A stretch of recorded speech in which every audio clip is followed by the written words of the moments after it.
about my unhealthy obsession with my ex-boyfriend. So a little background information, I was 18 and in 12th grade, and him and I have been dating for about 4 years, and it was around Thanksgiving, so it was pretty much college decision time. I got accepted into UCLA, and I was really happy because it was super close to home, and my boyfriend, who we're gonna call Devin, got accepted there also. So I was super excited that we did not have to do the long distance thing, until a week later he calls me, and apparently he got some soccer scholarship, so now he's going to Berkeley. So I was like, okay, maybe we can make long distance work. Well, then he tells me that he doesn't want to make it work and he thinks that we should just break up. Well, a week after that, him and I were sleeping together again. So I thought that meant that we were back together. But one day I was leaving his house and I heard his mom talking about me. And she was like, oh, is she coming to the Christmas party? And I was super, super happy until Devin says, oh, we're not together anymore and I'm thinking of inviting a different girl. Well, a week later, the party rolls around and I decide that I'm going to show up anyways. Like for part 2. Part 2 about my unhealthy obsession with my ex-boyfriend. So like I said, he thought that he was bringing some random girl to his Christmas party, and I decided that I was going to show up there anyways. So I'm sitting in the car outside of his house the day of the Christmas party, pretty much just giving myself a little pep talk. Eventually I go up, I knock on the door, his dad answers, gives me a big hug, and tells me that he's downstairs with all of his cousins playing the video game. So I go downstairs, and as soon as I get down the stairs, all of his cousins look at me, and they give me the look of like, oh shit, she is not supposed to be here right now. And then I see the bathroom door closed with the light on. So I walk over, open the door, and what do I see? A girl from our school giving my boyfriend head. Well, my ex-boyfriend, but still, he was my boyfriend. So I didn't even give her time to get up before I started wailing on her. A few punches and kicks later, my boyfriend starts screaming in pain. After that, I got kicked out of the house, and I had to pay some medical bills because she bit my boyfriend. And I'm still on probation for beating her ass.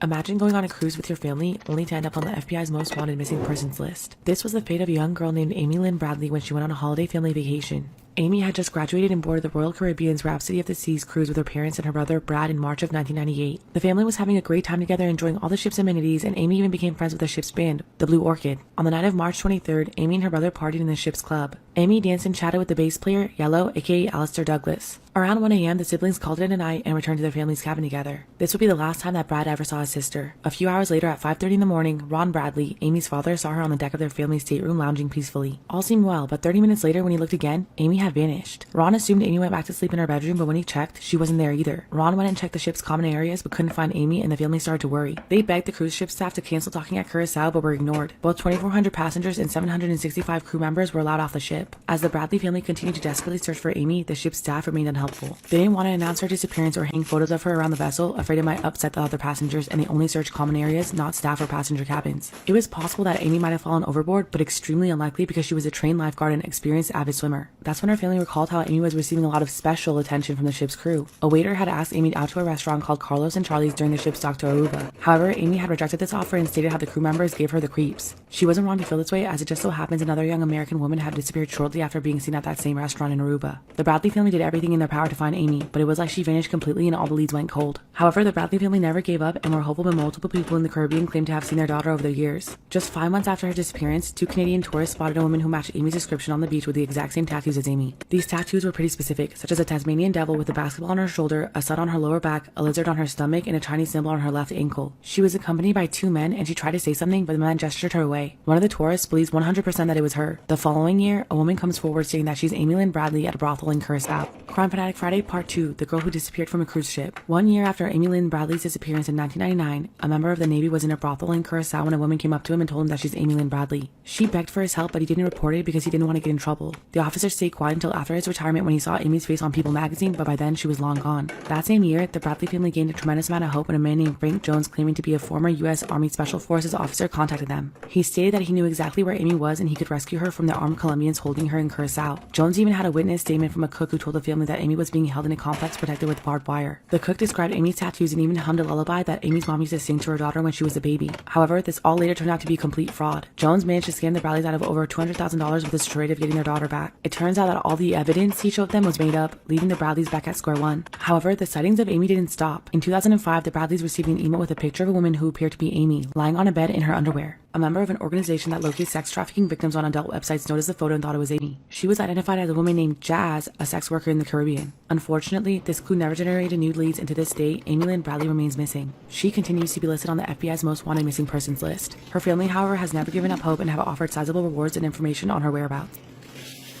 Storytime about how I beat up my stalker of 4 years. When I was 18, I booked a major campaign. I started modeling at the age of 10, and it was a really big deal for me. This happened in a country where women are not treated very well. When my campaign came out, there were billboards of me everywhere in the city. My face was plastered on the internet and on social media too. Now from this, my Instagram grew a lot. Overnight, I went from having 6,000 followers to 40,000 followers. So by the end of the week, I had almost 100,000 followers. Again, this was a huge deal for me, and I was really happy about it. But things started getting really weird when I started checking my DMs. I had about 40 DMs from one guy alone. The rest of the DMs were thirst traps, but this guy was different. He was becoming obsessive literally overnight. Every other message was about how beautiful I was and how he wanted to marry me. Instead of replying, I decided to ignore his messages. From this campaign, I started getting even more modeling jobs, and I also started getting paid to post stuff on Instagram. I was super happy. When I checked my DMs again, I noticed that he was messaging me even more. Once again, I ignored every single one of his messages. But after 4 days, he started getting really angry. Started commenting bitch on all of my pictures. Got to the point where I had to tell my modeling agency, and they just told me to ignore him too. A few days later, I opened his DMs only to see a picture of my house. Part 2 of how I beat up my stalker of 4 years. When I opened his DM, I saw that he sent me a picture of my own house, and this meant he knew where I lived. Disclaimer, this is not my story time. I was sending me on Instagram. Once again, I told my modeling agency, and again, they told me to just ignore it. But it terrified me that he knew where I lived. Luckily, I lived in a really big apartment building, so I don't think he knew exactly what floor I lived on, but I took a chance and I sent him a message asking him politely to leave me alone. Believe it or not, this went on for 4 years. I would tell him to leave me alone, and he would just come back with more things to say. During those 4 years, I did travel a lot for modeling, so it didn't bother me that much. Not until I got pregnant.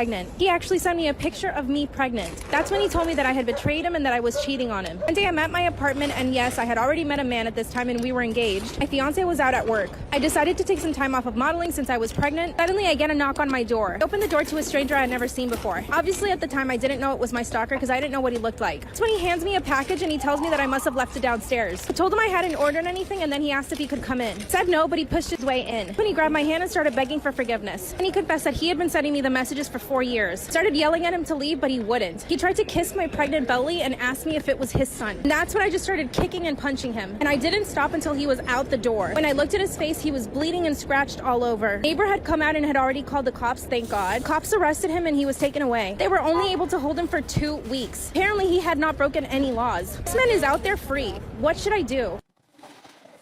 I, 22 male, just learned that my sister, 29 female, had an abortion to be able to donate me part of her liver.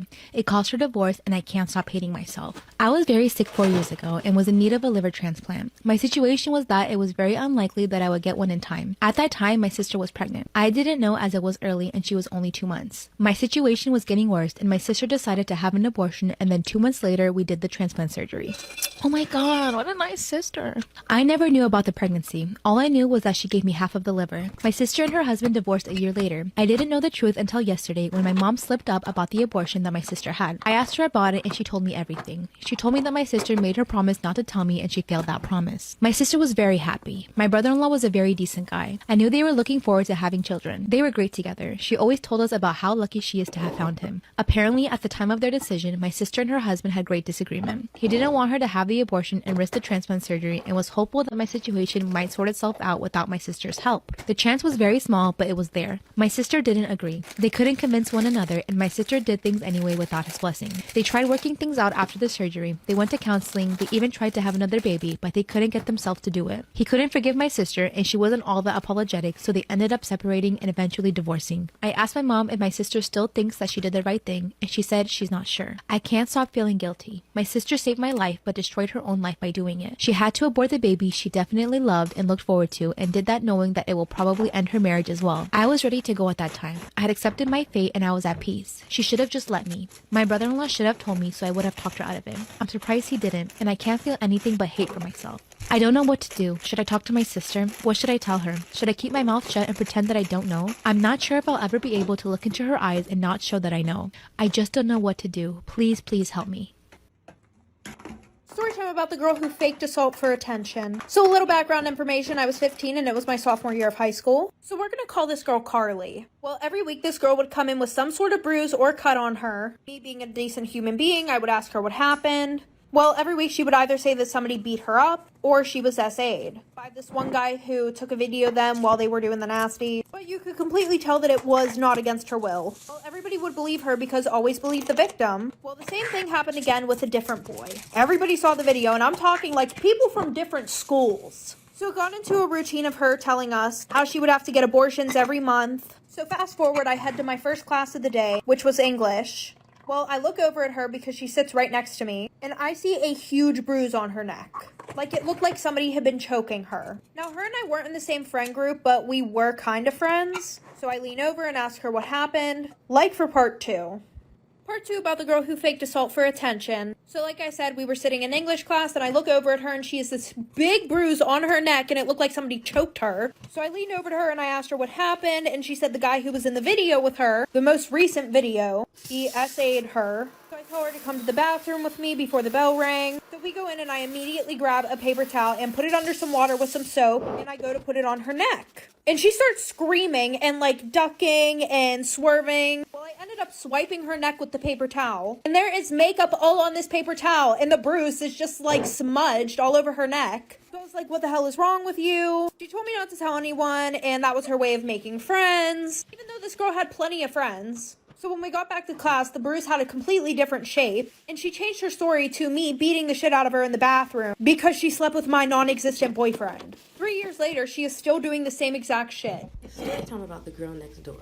So around the time I lived in New York with my sister and dad, across the street there was a girl. I never knew her name, but she was really pretty. I had to be 11 and her herself maybe 15, 16. I was always playing outside, and ever so often she came out to take a baby for a stroll. Back then, it never really occurred to me that she was a teen mom. Truthfully, I thought that baby was her little sister. And the baby would cry all the time. And she could never get the baby to quiet down. The guy she lived with, which I believe was her dad, would get mad at her when she couldn't quiet the baby down. There was a particular night after 4th of July, the baby was crying, and again, she couldn't get the baby to stop crying. At that time, I was outside jumping rope, and I heard a slap and a pound against the door, and the baby stopped crying. I was scared that something happened to the baby, but come back for part 2 so I could tell you guys what happened.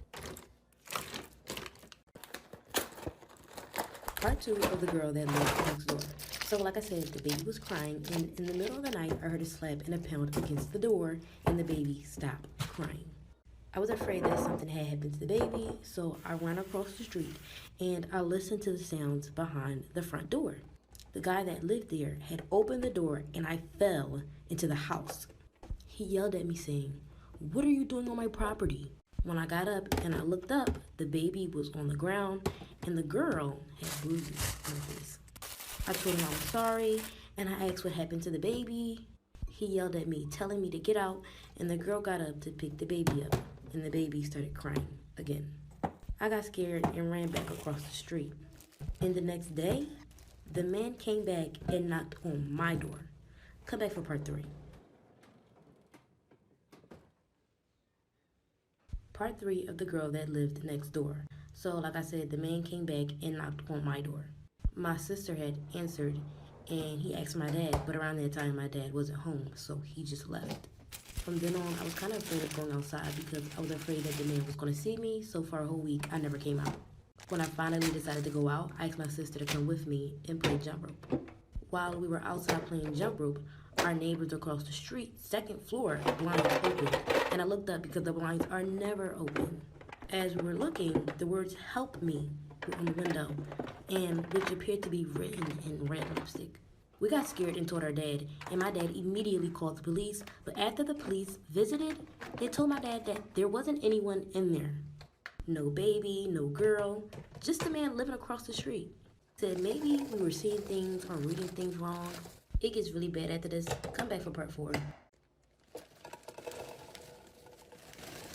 Part 4 about the girl that lived across the street. I think maybe a month after the incident, I stopped seeing the girl and I stopped hearing the baby. And I kind of stopped thinking about them for a while. I thought maybe her and her little sister moved with their mom and left the guy who I thought which was their dad. I'd say that next year I finally saw the girl, but this time she was much skinnier. She had came up to me and asked me if I seen her daughter. I said no, and she walked away. I was confused at first because I didn't know that baby was hers. Then years later, it was my prom night. Before I took a step out of my house, I seen out my window that an entire police SWAT team came to arrest my neighbor. Then they went into the house and there were multiple girls. Had to be like 8 of them coming out of his house, and some of the girls looked really weak. Lastly, there was a little girl. She had to be like 6, 7, and I thought it was crazy. Like, how did all those girls get in there? To this day, I wonder what happened to the girl next door and if she ever found her baby. Am I wrong for breaking up my best friend's relationship with her boyfriend? Some people may say it was petty, but I think it was justice. So my best friend at the time, which we're going to call Coco, had a boyfriend, and we're going to call him Nick. They met in high school their junior year, and they were together for about like 2 years. Nick was seriously in love with Coco. He would literally do everything for her. Honestly, Nick was like her little puppet. Honestly, throughout the relationship, I felt as though Coco really didn't respect Nick. I mean, the things that he did for her, I wish a man would do for me. And I just really felt like she didn't really appreciate him. If I was in a relationship with Nick, the relationship would have been mutual. I seriously believe that Nick deserved better because Coco wouldn't do anything. She literally added no value to the relationship, but Nick, he would buy her things, took her shopping, went on dates, went on trips, and Coco had nothing to show for it. So I made a plan to steal her man, and in the next part, I'll tell you exactly why I decided to make that choice. Part 2 on why I decided to steal my best friend's man. So like I said, the relationship between Coco and Nick wasn't mutual. Coco seriously did not deserve him. In the process of their entire relationship, Coco was cheating on Nick. And you know, as a best friend, I tried to keep it cordial, but I just didn't like how Nick was getting treated, especially with all the things that he was doing for her. And you won't even believe the person that she was cheating on Nick with. My crush. And she knew that was my crush. She tried to hide the fact that she was talking to him, but I ended up finding out through mutual friends. I never confronted Coco about it because I just wanted to see if she would be honest with me, but for weeks she never did. So one day I decided to go to Nick's house, and I practically told him what it was. At first he didn't believe me, but then once he realized me, out of all people, would come to him about the situation, he understood and felt heartbroken. So we created a plan to hurt Coco. Come back for part 3. Part 3 on why I decided to steal my best friend's man. So, like I said, I went to his house and told him that Coco was cheating on him. And all necessary, I really don't know what Coco was doing with my crush, but I heard from other people that she was talking to him. And honestly, that was enough information for me. And we decided to plan a romantic sneaky link and invite her an hour later. In the process of us doing this, I didn't expect anything to happen, but it did. And I don't know if he expected anything to happen that night, but he practically ended up cheating on Coco with me. Later that night, when she finally arrived, Nick told her she actually needed to go home and that he was busy doing something, even though he invited her to come over. He felt something was off, so she ran upstairs to his bedroom, which was where I was. When she saw me, she yanked me by my hair and pulled me out of the bed. And the rest was history. I ended up finding out 2 weeks later after that incident, the only reason why she was talking to my crush was to get him with me. This Storytime is from a follower, and she really needs advice. By the way, we're calling her Kalani. Kalani is 17 years old, and she just got out of a 2-year relationship. About 2 months later, after the relationship ended, she thought she was ready to get back out there. Her friends convinced her to get on a dating app, and they made a profile for her. Occasionally, she'll go on the app and talk to a couple people, but nothing would ever work. In her settings, she made herself available to guys all over the world, but until recently, she decided to change it to her city. As she was swiping through, she came across a profile that looked like her dad. She was honestly shocked, so she clicked on the page, and everything about him was him. His age, where he worked, where he lived. For a moment, she thought maybe this could be a fake page. Then she digged more into his profile and seen pictures that she's never seen before. She doesn't know if she should confront her dad or tell her mom. Give her some advice down below. Or please. This Storytime is from a follower, and he really needs advice. So we're going to go ahead and call him Junior, and Junior is 21 years old. Junior has a medical condition which keeps him from working a regular job. His family supports him. They pay for his rent, they pay for his travels, and they pay for his education. And Junior is gay. He said he's known since he was 12. He said that he has a boyfriend and they've been together for 3 years, which, by the way, we're going to call Drake. Drake has never met Junior's parents, and now he's getting a bit anxious, and he said that he's tired of being kept a secret. Drake has been getting distant, and he doesn't know how long he can stay in a relationship while being hidden. Steven said the only reason why he hides Drake is because his family is very homophobic, and he's afraid that his family might cut him off He's afraid that he might become homeless, and he doesn't want anyone else trying to take care of him. But he's afraid keeping him a secret might make him lose Drake. Please comment down below, or please make us. This story time is from a follower, and she seriously needs help. We're going to call her Aliana, and she's between the ages of 19 to 24 years old. So, Aliana has a daughter, and the child's father, which we're going to call Kobe, are co-parenting. Ever since she gave birth to their daughter, Kobe had been dismissing her about everything. He constantly questions her about everything that she does, and she said it gives her really bad anxiety. He can be mean at times, and as of recently, Kobe had her under the impression that he opened up a credit card with their daughter's social security card without talking to her about it. When she expressed to him that she really didn't appreciate that, his response is, "She's my daughter. I don't have to run anything by you or anyone else. I'm going to do whatever I want." And it's been like that for every situation. She's trying to get some respect out of him as the mother of his child. At this point, she'd really rather him be a deadbeat than a father at all if this is what she has to deal with. She's cried to her family about it, but they really don't know what to do. Please comment down below some advice or make. If you're alone right now, don't watch this video. In the winter of 2018, a man who was living alone in the mountains wakes up to find a red ball sitting on his front yard. He assumed the only neighbor he had must have kids, and so he kicks the ball over the fence, goes inside, doesn't think anything of it. That night, he wakes up to the sound of kids laughing outside of his window. He goes outside to check on them because it's the middle of the night, and there's no kids anywhere, but that red ball is back on his property. So he picks it up, brings it in his house, and goes back to bed. The next morning, he goes over to his neighbor's house to let them know that their kids were out in his yard in the middle of the night. But it turns out his neighbor is just some old man who lives alone, and there aren't any kids anywhere in the area. That night, he wakes up again to the sound of kids on his property, and when he looks outside, there's no kids, but that red ball is back on his property. Panicked, he runs downstairs to make sure the one he brought in is still inside, and it's gone. He checked every window and door, and everything was still locked. It didn't make any sense. He decides to look out the window one more time, and off in the distance is some weird stiff figure watching him.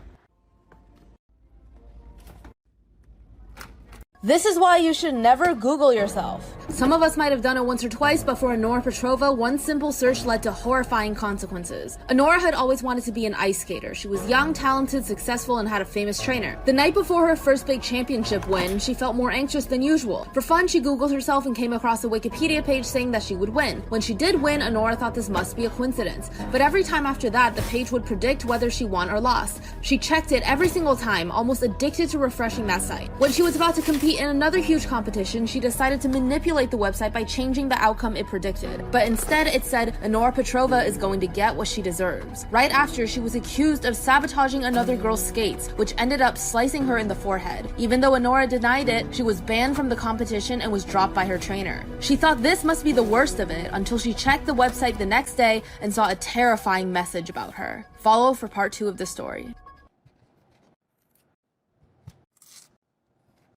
Ever wonder what would happen if you stopped sleeping? During World War II, the Russians wanted to find a way to keep their soldiers awake longer. So they came up with this awful experiment where they took prisoners of war, put them in a gas chamber, and then exposed them to experimental drugs to see how long they could keep them awake for. Initially, the drugs seemed great. The first 4 days, the subjects were agitated, but were normal. By day 5, they stopped interacting with each other and began acting extremely paranoid.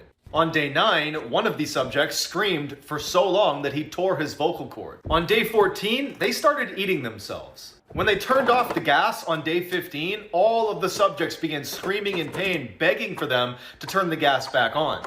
When they didn't, they all fell asleep and died. This is why you should never talk to strangers in an elevator. One day, a surgeon was working the night shift at a hospital. He just finished his operation on a patient and was going to the basement. He entered the elevator and there was one other woman already inside. They were casually chatting when the elevator door opened and another woman was about to enter. But the surgeon looked horrified. He quickly slammed the close button and punched the highest floor of the building. Surprised, the woman asked why he was being so rude and wouldn't let the other woman in the elevator with them. The surgeon explained that in this hospital, all patients wear white wristbands with their names printed on them, but the red wristbands are placed on all of the corpses. The surgeon then looks to the woman in the elevator with him and says, "That was the same woman I just operated on. She died on the operating table. Didn't you see the red wristband she was wearing?" The woman in the elevator with him just smiled, raised her arm, and said, "You mean like this one?" This is why you should never go for someone's looks. Once there was a man who married a woman with long black hair and brown eyes. He thought she was the most beautiful woman he'd ever seen, but soon things went terribly wrong. Over the years, her appearance changed, but he couldn't handle it. He didn't like that she gained weight or that her face now had wrinkles on it. For that reason, he quickly divorced her and found a different girl. This would be a horrifying mistake. The new girl was much younger and had long blonde hair. Within weeks, he married her, but as soon as they moved in, he noticed that she completely changed. She wasn't sweet and polite anymore. She became rude and used him for money. One night, he couldn't take it anymore. He got in his car, left the city, and drove back to his ex-wife's house. And what he saw there shocked him. The house was abandoned. He knocked on the door, but no one answered, so he went in. And there, sitting in their old bedroom, was his ex-wife with her long black hair covering her face. He hugged her and cried, explaining how he regretted leaving her. And that's when she said, "I'm glad you're back, if only for a moment." The man said, "What do you mean? I'm back for good. We can spend our lives together." Then he brushed her hair out of her face and screamed. All that's left was a skull. That's when the man looked down and realized he'd been holding nothing but a pile of bones in his hands.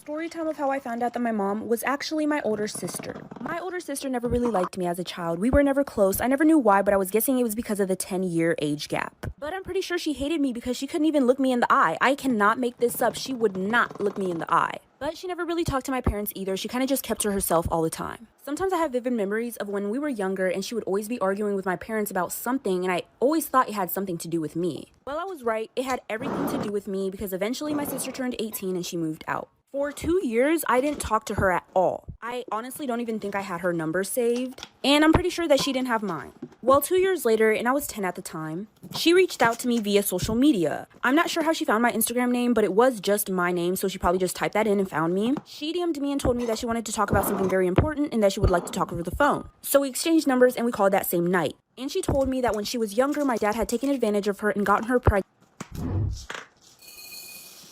This is part 2 of how I found out that my mom was actually my older sister. Like I said, my older sister had reached out to me via social media and told me that she was actually my mother. And so after we got off the phone that same night, I lost it at dinner and I went off on my parents and I screamed at them. And I told them that I would go to the police and tell them everything and I would tell them the truth unless they just let me live with my older sister. And they tried to explain themselves, and their reasoning was that they wanted to keep the family together because of their traditional values. And it would have just made their lives a lot harder going through all the court proceedings, so they just kept the family together. And so they clearly didn't want me to go into the police, so they said that I could go live with my older sister. So she came to get me, but she lived in a different state, so it kind of took a while. I still had to stay in the house for like a week or so before she came, but I packed all my stuff and I was ready to go. And when we went back to where she lived, we immediately called the police and told them everything. Fast forward a little bit, they did some DNA testing. My sister's DNA matched as my biological mother's, and then my dad was my biological father, and they saw how the ages just didn't match properly, so they took my father to jail. If you ever see a random staircase in the woods, you have to get away as fast as you can. Never climb them. There was a story going around a couple years ago stating that there are abandoned staircases in national forests around the world, like deep in the forest away from anybody. It's just a staircase, no other structure attached to it. Some stairs are in ruins, some are perfectly sturdy, some are iron spirals like the kind you'd find in a lighthouse, and they literally just reach up to nowhere. And there are so many different theories as to why these stairs are there and what actually happens when you climb them. Only a few have ever dared to climb the staircases, and the people who have report feeling unnerved and unwelcome or even nauseous when they're up on the stairs. Some people say the stairs lead to another dimension, other people say it leads to hell. Others say that's why so many people and kids go missing in national forests, because they climb these stairs and they're never seen. This is why you should never Google yourself. Honora Petrova became obsessed with constantly refreshing a website that predicted whether or not she would win her ice skating competitions. But things took an extreme turn when she decided to manipulate the website's predictions by editing it herself. This caused her to be banned from the competition and be dropped by her trainer. But things got so much worse when she refreshed the page again and saw a terrifying message about her. This time, it said she would be an orphan. She immediately called her parents, but she only heard maniacal laughter over the phone. After her parents died of a terrible accident, the police said that there were no records of her calls to her parents at all. She became reclusive after that and moved to another country, where she tried to reinvent herself. Eventually, she stopped checking the website and things went back to normal, until she wanted to audition for the ice circus. She checked the website again to see whether or not she would make it, but it only said one thing. It said, at midnight, Honora Petrova died friendless and alone. The next day, her body was found next to her computer.